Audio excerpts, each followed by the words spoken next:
300 साल पहले की कहानी सुनना चाहेंगे आप सभी? चलिए मैं बताता हूँ आपको। 300 साल पहले दो राजा हुआ करते थे। एक का नाम था वीर बहादुर सिंह और दूसरे का नाम रंजीत सिंह।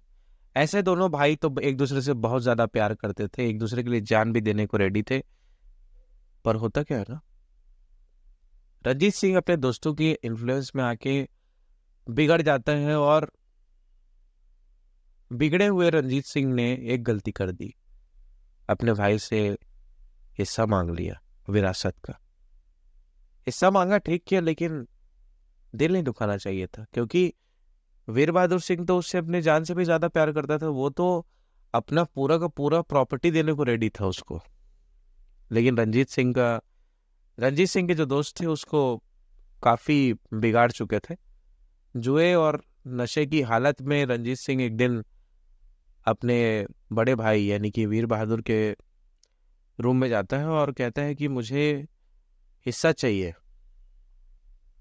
और हिस्सा भी उस चीज का मांग रहा था जो कि देना इम्पॉसिबल था वीर बहादुर के लिए, क्योंकि सब चीज विरासत की देने के बावजूद भी एक मूल्यवान चीज थी जो कि वीर बहादुर की बहुत ज्यादा खास थी। वो है पहाड़ी किला। जी हाँ, पहाड़ी किला एक ऐसी जगह थी जहां पर गुलाब के जो गुलाब के जो पौधे होते हैं ना, वहां के आसपास के रेडियस में करीबन 4 किलोमीटर तक फैले हुए थे। मतलब इतना सुंदर जगह जो कि पहाड़ों के बीच स्थित था, इसीलिए उसका नाम पड़ा पहाड़ी किला। किले की एक विशेषता कि उसके आसपास में गुलाब के बगीचे, दूसरा ये कि जितना देखने में वो सुंदर और उतना ही जादुई। जो भी उस किले के अंदर में जाता और वहां पर राज करता था, तो ऐसा माना जाता था, हमारे बुजुर्गों से भी हमने सुना है कि वहां पर उसकी इच्छा पूरी होती थी और वो राजा जो चाहे वो पा सकता है। रंजीत सिंह की नजर तो पहाड़ी किले में थी, लेकिन वीर बहादुर सिंह बहुत ही सीधा था। उसे अपने भाई के सिवा और कुछ समझ में नहीं आता था। रंजीत सिंह ने धोखे से वीर बहादुर की हत्या कर पहाड़ी किले में कब्जा कर लिया। कुछ सालों के बाद उसकी भी मृत्यु हो गई, क्योंकि नशे और जुए की लत में इंसान ज्यादा दिन तक जी नहीं सकता। 300 साल गुजर चुके हैं, आज मैं आपको उसकी कहानी सुना रहा हूँ। जी हाँ, मेरा नाम है ठाकुर आर्यन और मैंने अपनी पढ़ाई कंप्लीट की है लंदन से। काफी टाइम हो गया है, मैं अपने ग्रैंडफादर, ग्रैंडमदर, इनफैक्ट अपने मॉम डैड से भी नहीं मिला हूँ।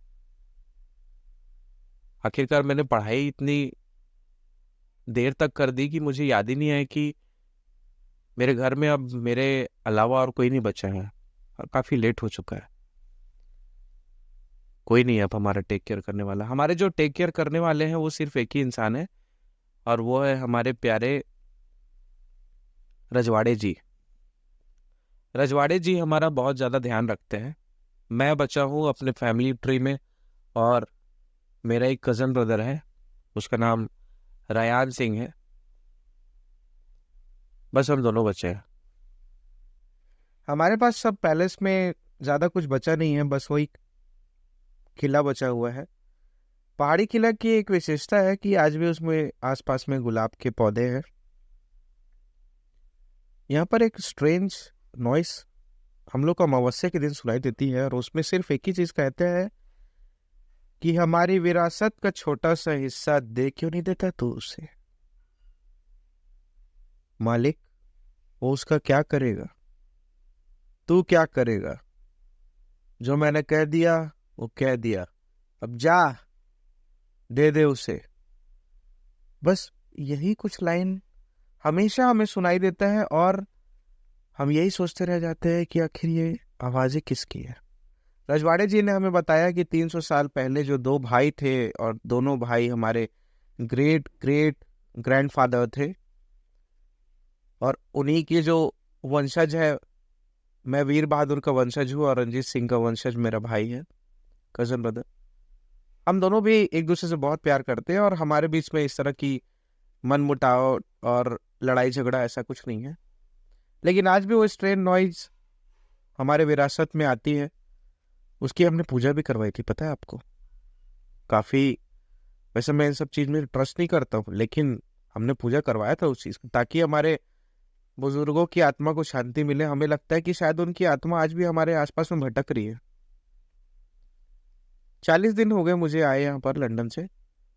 मैं एक चीज़ नोटिस करता हूँ कि जब जब मैं अपने खाने के टेबल पे बैठता हूँ ना, तो मुझे एक परछाई दिखाई देती है जो मेरे जस्ट सामने पे मेन चेयर में होती है। ऐसे हमारे डाइनिंग टेबल में 8 लोग बैठ सकते हैं एक ही टाइम पे, लेकिन मैं, मेरा भाई यानी कजन ब्रदर, रजवाड़े जी, बस हम तीनों के सिवा टेबल पे कोई नहीं बैठता। लेकिन मुझे ऐसा लगता है कि सामने में जो मेज में जो फ्रंट जो हेड होता है जहाँ पर जो बैठता है, वहां पर मुझे एक परछाई दिखाई देती है। मैंने कई बार ये जिक्र किया है रजवाड़े जी से कि आखिर ये कौन है, तो वो मुझे हमेशा यही कहते हैं कि कभी कभी ठाकुर वीर बहादुर आपसे मिलने आया करते हैं सरकार, इस तरह मुझे कहते हैं।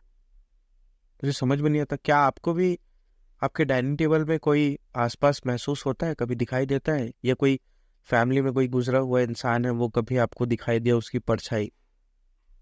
मुझे ऐसा हो रहा है मेरे साथ, क्योंकि काफी समझाने के बावजूद भी रजवाड़े जी के मैं एक ही क्वेश्चन करता हूँ उनसे कि क्या ये डाइनिंग टेबल में दिखने वाले जो व्यक्ति हैं, ये राजा महाराजा का ड्रेस पहने हुए हैं, पगड़ी है, बड़ी सी मौरी है सिर पे, एक बड़ी सी तलवार साइड में रखे रहते हैं, ये आखिर ठीक है, ये हमारे ग्रेट ग्रेट ग्रैंडफादर है, बट ये मुझे डरा क्यों रहे, मुझे ऐसा क्यों दिखते हैं ये?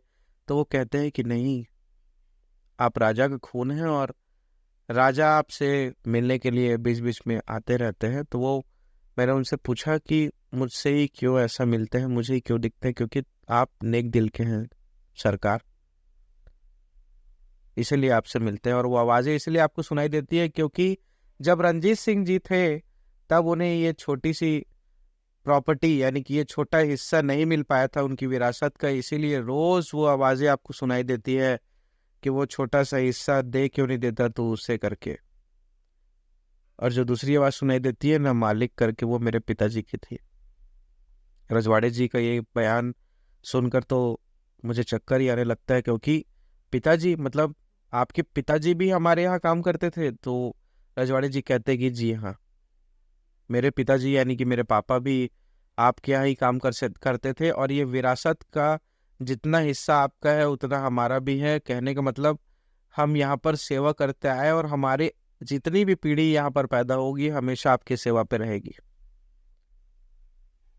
रजवाड़े जी का ये बयान सुन के तो मैं बहुत ही उदास भी हुआ और अच्छा भी लगा, क्योंकि जितना केयर वो हमारे माता पिता का करते होंगे उतना ही केयर हमारे लिए भी करते हैं। सच में वो हमारे लिए गार्जियन से कम नहीं है। आज जो भी है विरासत का जो भी हिस्सा है वो रजवाड़े जी के अंडर में आता है, और मैं चाहता हूँ कि ये प्रॉब्लम जितने जल्दी हो सके सॉल्व हो जाए। काफ़ी पूजा वूजा कराने के बाद काफ़ी हमने प्रयास किया कि कुछ उपाय करें या फिर किसी से कुछ बोल के कुछ कराए, लेकिन कोई फायदा नहीं हुआ। एक दिन सोते समय मुझे एक सपना आया जिसमें वीर बहादुर सिंह जी मेरे सपने में आके मुझसे कहते हैं कि बेटा, अब तुम्हारा राजा बनने का टाइम आ चुका है और तुम अपना हिस्सा इस पहाड़ी किले को अपने छोटे भाई के नाम कर दो, क्योंकि वही सही हकदार है इसका। दूसरे दिन मेरा भाई आता है, मुझसे कहता है कि भैया मैंने एक सपना देखा जिसमें मुझे एक व्यक्ति आके बोलता है कि ये तेरा हिस्सा है और तू ही इस विरासत का असली हकदार है। तो भैया ये क्या हो रहा है? तो उसके भैया ने यानी कि मैंने भी यही चीज़ कहा कि हाँ मुझे भी सेम सपना आया, लेकिन दोनों को अलग अलग बातें कैसे बोली गई। चलिए पता करते हैं नेक्स्ट पार्ट में। बने रहिए हमारे साथ में, सब्सक्राइब कीजिए हमारे चैनल को और लाइक करना ना भूलें इस वीडियो को। Thank you so much for listening.